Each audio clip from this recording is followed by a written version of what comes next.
Hey guys, it's me, Verilyn. Today is Tuesday. It is 9:59 p.m. and I'm just getting in. I had a pretty full day today. In addition to all my regular morning routine, going to the gym, making my green smoothie, me and Inga decided that we wanted to be very productive today and went out to have a working day outside of our homes. Because sometimes when you're home, you tend to watch a little TV or I don't know, start cleaning or cooking. I feel like I could spend the whole day just like preparing meals, right? Come back from the gym, prepare breakfast. After that, take out my stuff for lunch. Then prepare lunch, then eat lunch, and then take out your stuff for dinner. Then prepare dinner and then eat dinner. It could be a whole day of just like cleaning and cooking and eating. So especially when you're trying to eat healthy, I feel like, right? Because then you're like really have to prepare things that's fresh, and that could take all day. So we decided to go outside today and eventually ended up at the Brooklyn Library. And while we were working, this woman came over and she told us that there was going to be a reading downstairs and I have the book here because I actually want to pronounce it because I didn't want to butcher her name. It was Iranian author Shahrnush Parsipur. She wrote a book.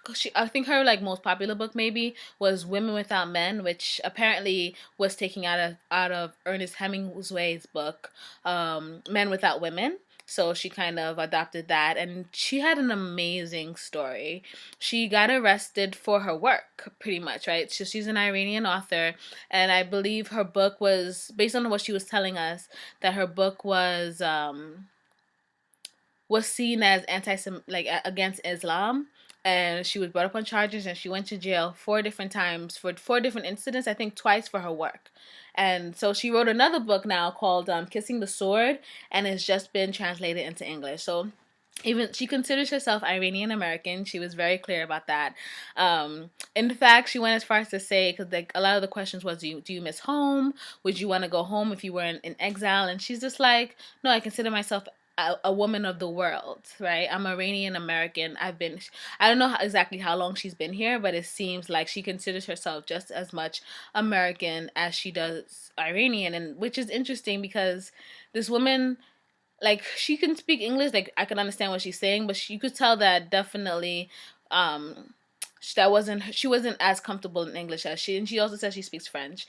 So it's like it's just amazing to see someone that considers herself just as much American. That is the American story, and that's also why I get sometimes like the news about immigration, like some of the rhetoric frustrates me because I'm just like, America is built on immigrants, and a lot of immigrants feel just as American, if not more, because they had to fight to become American and they have to prove their American citizenship.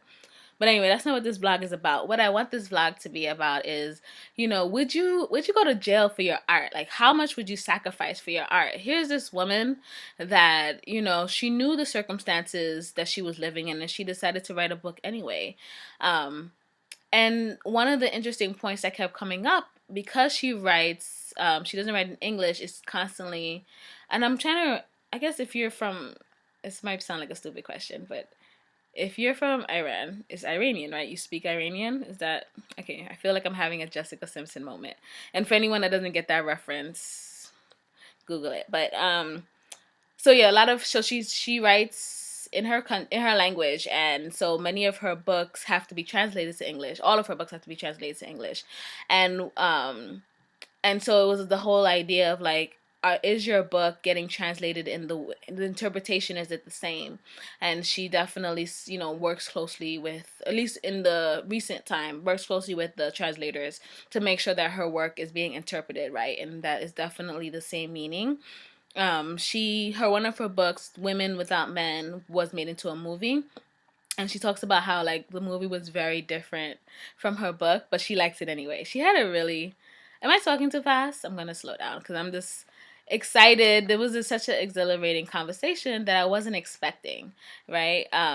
So she says, and she was in the movie, which is another cool little tidbit, and so they were asking her like, how does she feel about her work being interpreted in so many different languages, and does her books get as much, sell as much in the original form? And she made a comment that was I actually wrote it down, that was along the lines of like, I'm rich but I'm poor. Yeah, she says I'm rich but I'm poor at the same time, because she was saying that a lot of her books in Iran get sold, but they get sold in the black market, and she was just as like saying that she's rich in sense that it is getting out to her people, like her people that was in its original form. It is getting out there, but she's not getting paid for it, and she doesn't expect to get paid for it, right? Which led me to the belief, like, making art for art's form, right? Writing something for yourself, almost, right? Writing something not for money.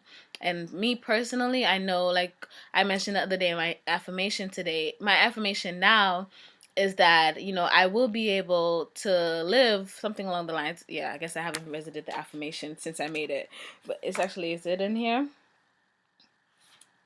Actually, it should be in this notebook. This is my notebook that I take everywhere, and I actually took this notebook to the conference, so it should be in here. You can't be a victim and oh, here's another little tidbit. You can't be a victim and the victor at the same time.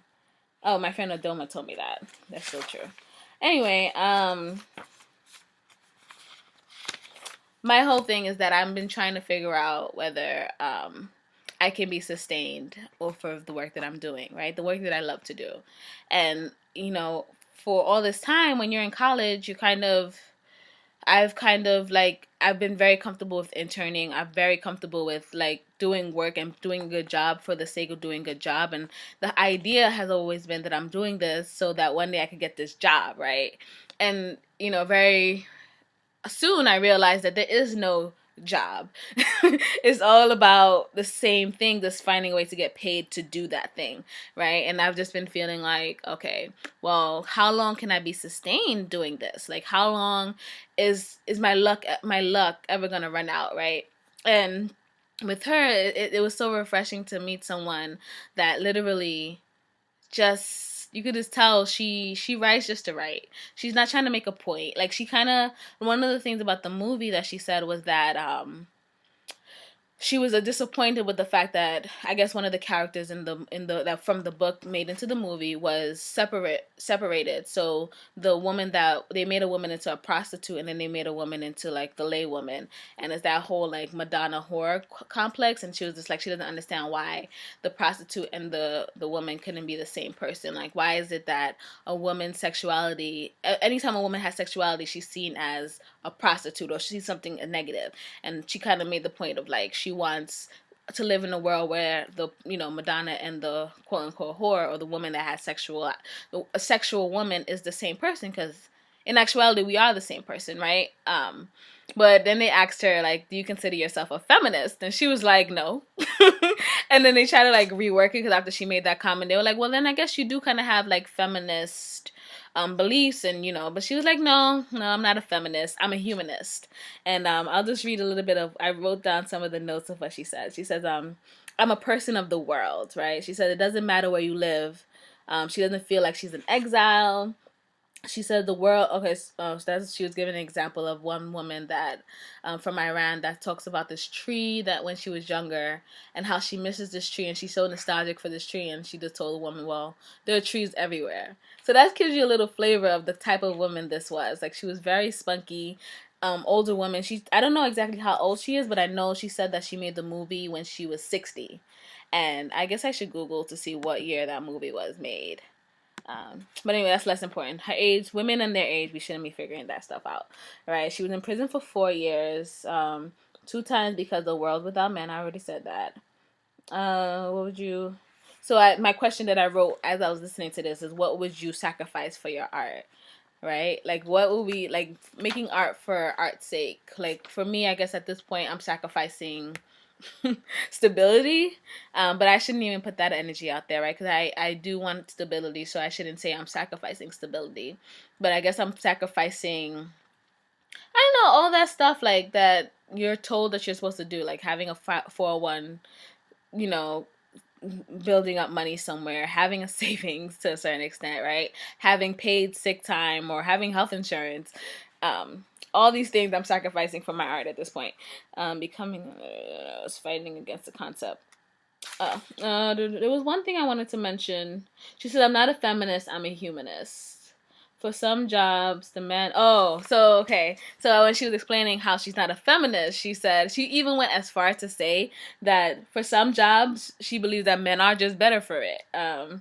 Women, and she went, and then she said women, their most important job is having as motherhood, which personally I don't necessarily believe. I do think that being a mother is such an important job, and it's definitely shapes anyone that has a child. Being a mother should be one of the is the most important thing, because you're shaping another human being. But I don't think that saying that motherhood is the most important job a woman can have kind of means that if you're not a mother, that takes away from your womanhood, and I don't believe that. So me and her kind of disagreed on that level, but I just thought it was great that she was just like, she did all this, like, her work is honored by so many feminists, and here she was saying that she's not only is she not a feminist, but she definitely thinks that there's some areas in life that a man is just better for, which is kind of where I stand. I think that's why sometimes I kind of waver in my belief that I'm a feminist, although I definitely do have feministic qualities. You know what I mean? I feel like I keep going back and forth. Like when I was really young, I considered myself a feminist. Really young, like in high school. And then I got to college and I started to see like all the like I'm reading Bell Hooks and reading like, you know, all these Alice Walker, and I was reading, you know, all these women that had all these different identity, R.G. Lord, and just hearing them talk about like, you know, basically there is no, being a woman is not the only thing that makes up me or makes up my struggle. Like I am all these things, and these I have to fight them all for all of them at the same time, right? And that those days I kind of was just like, well, maybe I'm not a feminist, maybe I should just be virulent, right? Or, you know, a social justice or a journalist, as I became, right, as I am. um I'm so inspired. I feel like I should stop talking because it's 11:55. But I guess that's my walk away today. Is like, what would you sacrifice for your art? And would you do it at all costs? Like, should I continue this? No, I don't want that to be the question. What would you sacrifice for your art? Is that a good place to leave it? Yes, I think so. All right, guys, peace out. I definitely didn't do anything with my face today, or I just put the scarf on really quickly so my bra wouldn't show. All right, until tomorrow.